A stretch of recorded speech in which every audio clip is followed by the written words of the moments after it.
नमस्कार मित्रों, मैं सौरभ श्री रुद्र यूट्यूब चैनल में देश और विदेश के सुर्खियों को सबसे सटीक और आसान भाषा में बतलाने के लिए आप सभी का स्वागत करता हूं। आज के सुर्खियों में जानेंगे इंटरनेशनल न्यूज़ के बारे में। दो कंट्री हैं, अजरबैजान और आर्मेनिया, दो कंट्री हैं। इनके बीच के विवाद में भारत का नाम उनके राष्ट्रपति के द्वारा और बताया गया है कि वार्निंग देते हुए बताया गया है कि हम चुपचाप बैठे नहीं रह सकते हैं, इनके बीच में हम सख्त कदम उठाएंगे। ऐसा है, इन दोनों देशों के बीच में भारत का नाम क्यों आया और भारत आर्मेनिया के साथ जो हथियार का सप्लाई और डिफेंस सिस्टम का सप्लाई कर रहा है, तो इससे वह बौखलाया हुआ है और यह क्या विवाद है, आपको मैं आसान भाषा में बताऊंगा और हमारे वीडियो के माध्यम से आपको बहुत कुछ जानने को मिलेगा। मेरे चैनल को लाइक, कमेंट और सब्सक्राइब कर लीजिएगा। चलिए आपको इन दोनों देशों का नक्शा थोड़ा सा आपको दिखा दें। देखिए, ये नक्शा है अजरबैजान और आर्मेनिया का नक्शा है।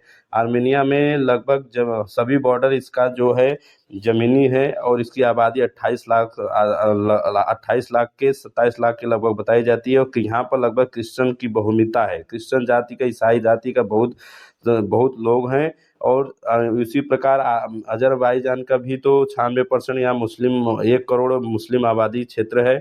और यह एक तुर्की से आए हुए मुस्लिमों का बहुता है। और आपको इनके विशेष बात है कि यह जो रसिया कंट्री, जो संयुक्त राष्ट्र का टूटा हुआ भाग है, 1991 में इन दोनों देश टूटकर बना है। और आपस में इनके विवाद का जड़ क्या है? मूल विवाद का जड़ देखिए यह है।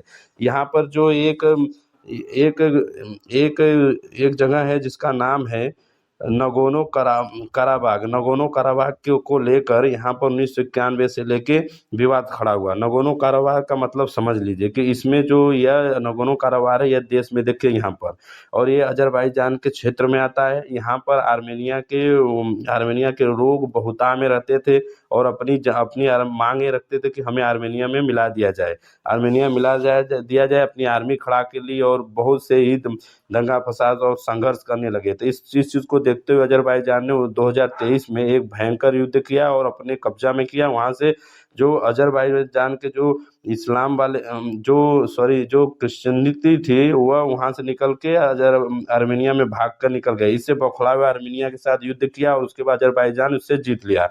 इस हार को देखते हुए उसमें आर्मेनिया के संबंध पूरे देश में से यूक्रेन का युद्ध चल रहा था, यूरोपियन देश में समर्थन देने के लिए फ्रांस, ग्रीस आदि आदि अब बहुत से सामने आए। और इसमें रसिया भी आया और हथियार देने की बात कहकर कोई इनको हथियार दिया नहीं, तो इसकी मजबूरी पड़ गई। और 2017 में भारत से इन्होंने हथियार खरीदने का निर्णय किया। और 2017 के खरीदने के बाद 2020 में पिनाका बैरट रॉकेट और स्वाति डिफेंस और बहुत सारे हथियार भारत से 2021 और 2022 में डील किए और हथियार ले जाकर अपने देश में सुरक्षा के लिए गए।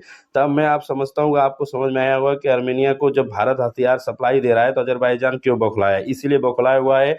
और अजरबैजान हमेशा देखिए भारत के एंटी में बयान देता है। जैसे अभी अपना जम्मू कश्मीर का मुद्दा हो गया तो ये पाकिस्तान के साथ खड़ा रहता है, तुर्की के साथ खड़ा होता है, उधर उनके साथ खड़ा होकर यह हमेशा भारत के खिलाफ बात करता है। आर्मेनिया जबकि ऐसा नहीं, आर्मेनिया से बहुत दशकों से हमारी दोस्ती बनी हुई है।